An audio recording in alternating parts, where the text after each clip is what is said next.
ప్రజలు ఇంకా 1.0 నుంచే కోలుకోలేకపోతున్నారు స్వామి.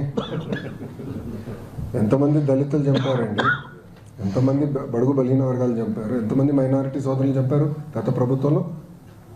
ఇక్కడున్న నాయకులందరిపైన కేసులు పెట్టారు.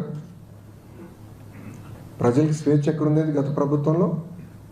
మేము బయటికి రావాలనుకుంటే మా గేట్లకే తాడు కట్టారు కదా అన్నాడు. నా పైన 23 కేసులు పెట్టారు, అటెంప్ట్ మర్డర్ కేసు పెట్టారు, ఎస్టీసీ కేసు పెట్టారు. శాశ్వత భూ హక్కు చట్టం అని తీసుకొచ్చి ప్రజల భూముల్ని కాజేయడానికి ప్రయత్నించారు. ప్రజలు మర్చిపోయారనుకుంటున్నారా? ఆయన ఎవరు మర్చిపోలేదు. ఎన్నికల ముందర కూడా నా ఇంటర్వ్యూ ఎవరు పీకలేరు అన్నారు. ఏమైంది? ప్రజలు ఎవరు ఎన్ని ఇంటర్వ్యూలు పీకారు చెప్పండి. No, I am following the due process of the law.